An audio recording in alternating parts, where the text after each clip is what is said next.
மக்கள் தொகை கணக்கெடுக்கும் போது குடிமக்களிடம் கேட்க வேண்டிய 33 கேள்விகளை மத்திய அரசு வெளியிட்டுள்ளது.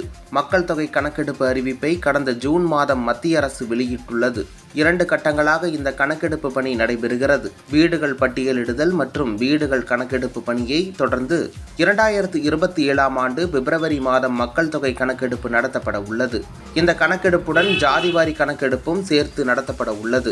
இந்நிலையில் இந்திய பதிவாளர் ஜெனரல் மிருத்யுஞ்சன் குமார் நாராயணன் வெளியிட்டுள்ள அறிக்கையில், குடிமக்களிடம் மக்கள் தொகை கணக்கெடுப்பு அதிகாரிகள் கேட்க வேண்டிய 33 கேள்விகள் இடம்பெற்றுள்ளன.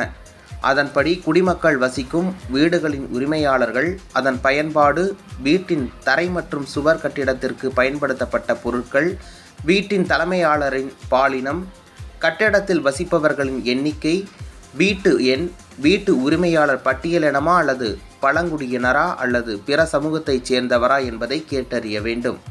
சமையலறையில் பயன்படுத்தப்படும் எரிவாயு, வீட்டின் குடிநீருக்கான முக்கிய ஆதாரம், கழிவுநீர் வெளியேற வசதி, குளியலறை வசதி போன்ற தகவல்களையும் சேகரிக்க வேண்டும். வானொலி, தொலைக்காட்சி, கணினி, மடிக்கணினி, கைபேசி, இணைய வசதி உள்ளிட்ட 33 கேள்விகளை குடிமக்களிடம் கேட்க வேண்டும் என்று அந்த அறிக்கையில் தெரிவிக்கப்பட்டுள்ளது. முதல் முறையாக டிஜிட்டல் தொழில்நுட்ப முறையில் இந்த மக்கள் தொகை கணக்கெடுப்பு நடத்தப்படுகிறது. இந்த பணிகளை மேற்கொள்ள 11,718 கோடி ரூபாய் ஒதுக்கீடு செய்ய மத்திய அமைச்சரவை கடந்த டிசம்பர் மாதம் ஒப்புதல் அளித்தது குறிப்பிடத்தக்கது.